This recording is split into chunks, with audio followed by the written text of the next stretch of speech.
Hi, Mark again from Concealed Carry Safety for Personal Defense.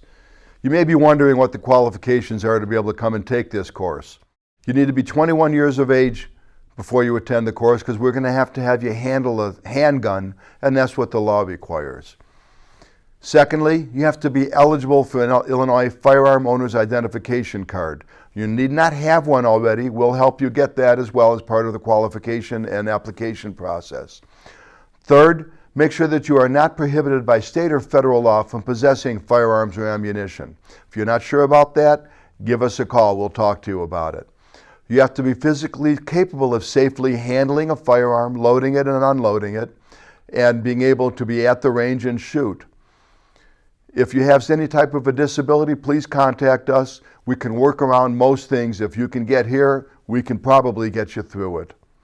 The instruction is divided up into 4 modules as we have discussed before. There's 4 4-hour sections. Section 1 and 2 are done on Saturday for the weekend course, or the first 2 days of any 4-day or 4-evening course during the course of the week. Those sections cover the physiological, psychological, and physical reactions that you're going to have from being involved in a deadly force encounter. We're going to go through basic stance. We're going to go through the grip, sight alignment, sight picture, trigger control, breath control, and the ability to reacquire a target after you fired your first round. We're going to go through all the firearm safety rules that are required to make sure nobody gets hurt. Then we're going to talk about the proper ways to have your firearm either concealed or stored on your person, in your vehicle, in your home, or if you're at a public building. All of this is covered from the standpoint of what the law requires, and we add additional amounts in covering what I would suggest you do based on my police experience to avoid any problems. Our instruction schedule sometimes has to be altered based on range availability, but that's always done either in the 3rd or the 4th module. On the weekend, that would be Sunday, and during the week, that would be the Wednesday, Thursday components. We may have to move them around based on range availability, but we will let you know well in advance where you need to be and when you need to be there. If you're going to be bringing your own firearm, make sure you have a valid FOID prior to transporting it. When you bring it to the range, it should be cased, and make sure when you come back here, we'll bring it inside and lock it up for you to make sure that nothing happens in a parking lot. Please don't bring any loaded firearms anyplace. If you have preloaded some magazines, that's okay, just don't put them in the gun until we've cleared you and we're on the range where it's safe to do so.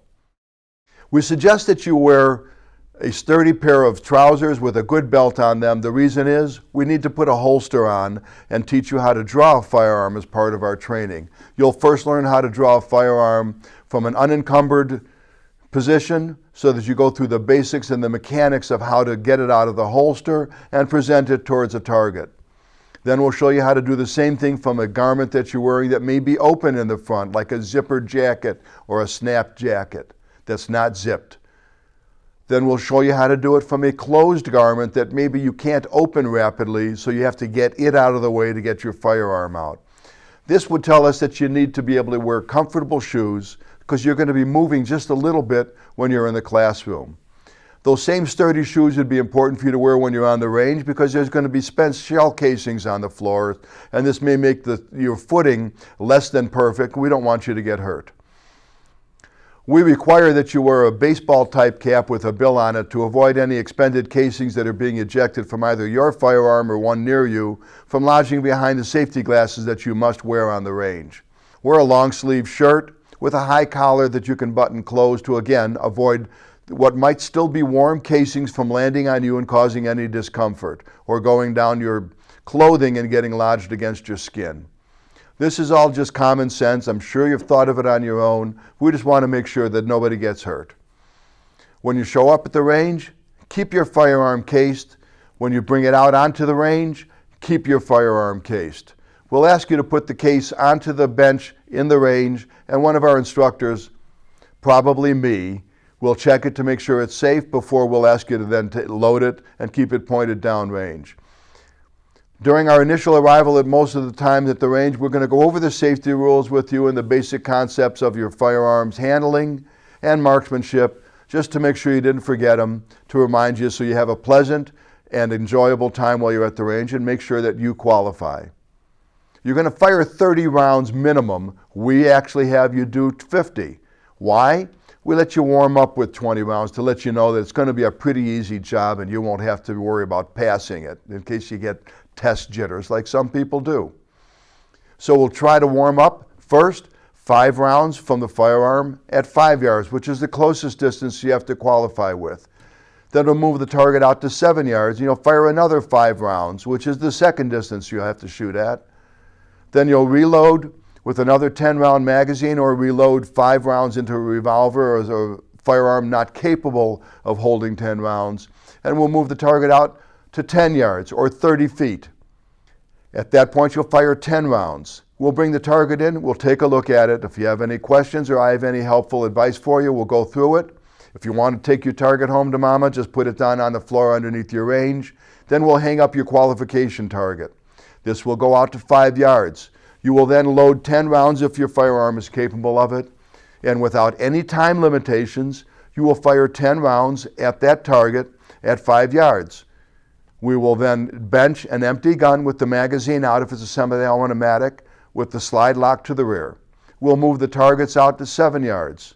You'll pick up your firearm, reload it properly under my direction, and then fire another 10 rounds at 7 yards at that same target.